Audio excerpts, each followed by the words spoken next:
নমস্কাৰ শ্ৰদ্ধেয় ছাৰ বাইদেউসকল আপোনালোক সকলোকে মই মোৰ ইউটিউব চেনেল নলিনীকান্ত ডেকালৈ স্বাগতম জনাইছোঁ। ছাৰ বাইদেউসকল শেহতীয়া বান পৰিস্থিতিৰ বাবে ইতিমধ্যে ভালেকেইখন জিলাও যিহেতু বন্ধ ঘোষণা কৰা হৈছে, নতুনকৈ আন এটি অৰ্ডাৰ প্ৰকাশ পাইছে। এইখন government of Assam office of the district commissioner Cachar শিলচৰৰ তৰফৰ পৰা প্ৰকাশ পোৱা এখন বিশেষ অৰ্ডাৰ।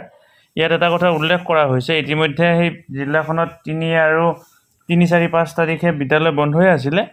তাৰ পৰৱৰ্তী পৰ্যায়ত আকৌ পুনৰ 6 জুন 2025 শুক্ৰবাৰে কি কৰিছে, সকলো চৰকাৰী আৰু বেচৰকাৰী বিদ্যালয় বন্ধ ঘোষণা কৰিছে। অৰ্থাৎ কাছাৰ জিলাৰ সকলো চৰকাৰী আৰু বেচৰকাৰী বিদ্যালয় 6 জুন 2025 তাৰিখ শুক্ৰবাৰে বন্ধ থাকিব। তাৰ পৰৱৰ্তী সময়ৰ শনিবাৰ যিহেতু ঈদ উল ফিতৰ, দেওবাৰ যিহেতু দেওবাৰে বিদ্যালয় বন্ধ হৈ থাকে, পৰৱৰ্তী বিদ্যালয় খোল খাব 9 জুন তাৰিখে। ভিডিঅ'টোৰ জৰিয়তে এই কথাখিনি জনালোঁ। আপোনালোকৰ জিলাত যদি এনেকুৱা ধৰণৰ বন্ধৰ কিবা নটিচ ওলাইছে, অনুগ্ৰহ কৰি শ্বেয়াৰ কৰিবৰ কাৰণে নাপাহৰিব। ধন্যবাদ। শ্ৰদ্ধেয় ছাৰ বাইদেউসকল, নলিনীকান্ত ডেকা নামৰ ইউটিউব চেনেলটো হৈছে এটি শিক্ষামূলক ইউটিউব চেনেল। এই চেনেলটোৰ জৰিয়তে আমি শিক্ষক, ছাত্ৰ ছাত্ৰী, অভিভাৱক আৰু বিদ্যালয়ৰ কাৰণে উপযোগী কিছু ভিডিঅ' প্ৰস্তুত কৰিবৰ কাৰণে চেষ্টা কৰোঁ। আপুনি যদি আজি পোনপ্ৰথমবাৰৰ কাৰণে এই চেনেলটো চাইছে, অনুগ্ৰহ কৰি চেনেলটো ছাবস্ক্ৰাইব কৰিব আৰু অল নটিফিকেশ্যন প্ৰেছ কৰি থ'ব।